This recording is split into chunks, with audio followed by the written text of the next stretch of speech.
Hey, it's me. So we're really up close and personal now, Sarah, because these technical things happening.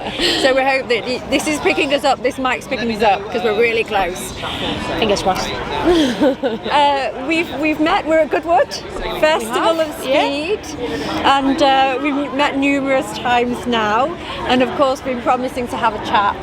We have. For such a long time. Finally got it together. Finally, we are sitting down together, and this is much more preferable than the original plan was, like a virtual through the laptop. In person's always much better, isn't it? In person's definitely better, yeah, absolutely. Agreed. So I know you've answered a few of these sort of same questions before at some point today, but let's run through. Obviously, again, the news of the administration for W Series, which makes a massive difference to now you and your career. First of all, just tell me about the W Series. Tell me about how that came about. It was an idea that Catherine Bonmuir herself came up with and brought to life with the help of various different people.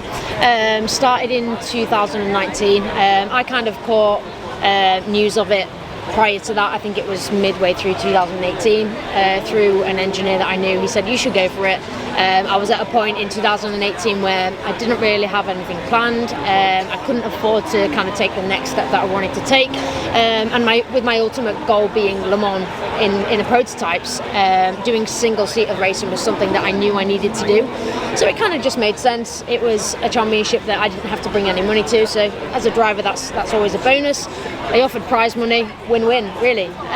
So I went for it. There obviously was for the first year a process we had to go through even to select the drivers for the first year, which was a relatively intense process, to be fair. We flew out to Austria to Melk, and we did driver control, we did fitness, we did media, so we did everything that you need to be an all-round good racing driver, and I think that was shortlisted down to, I can't remember exactly how many, and then from there we went to Almeria in Spain to actually drive the F3 cars, and that was the first time I'd driven anything like that. Well, I'd driven a Formula BMW, but they were kind of over-aeroed, underpowered. Still great cars for a junior category, but that was in 2011, I think I drove a Formula BMW. So it had been a while since I'd driven anything with aero. I'd done so much GT stuff.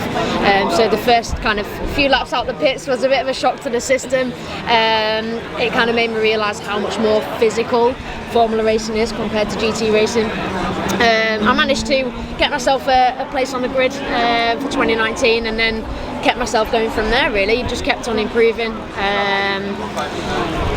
And yeah, last year I think it was a good year. It was a shame that we kind of had to cut the season short after Singapore, but it was a great place to kind of end the championship from a driver's point of view. The fans there were absolutely amazing. We got to drive Singapore in the night during practice, which was pretty cool as well. Not many people get to do that, so that was quite cool. But I've got so many great memories from the W Series, and made so many good friends within the industry, not just as drivers. So it is sad news, more so for us that were involved, and for generations to come, because it created role models that we never had when we were younger, for the young girls that are coming up. So obviously now there is the F1 Academy, so there is still something there for the younger generation to look up to. But yeah, the W Series was something special, and like I say, so many good memories. Yeah, I mean, as someone that watched it, it was incredible, and it was also incredible to see the difference in that very first season. So then there'd been developing teams and different cars and liveries and obviously race suits, and it began to feel like a real genuine race series as well. And as you mentioned, some of the girls, well, the F1 Academy, some of the W Series girls have moved across there. Was that ever an option for you? I think Possibly, maybe, but because my ultimate goal has always been Le Mans and has always been to kind of get into GT racing prototypes, single seaters for me was just a learning curve more than anything else, and a way to continue racing, to try and raise my profile, to hopefully go back into what I effectively really want to do, which is endurance racing. So yeah, I thought about it, but then, you know, I think it was 150 grand they needed to be able to go and do it, which is still a lot of money. And you know, from my point of view, if I had 150 grand, I'd rather go and spend it on a GT race or endurance racing than spend it on doing Formula racing. So that was the decision I made, which has kind of left me without a seat this year, but trying to work towards kind of putting something together for next year.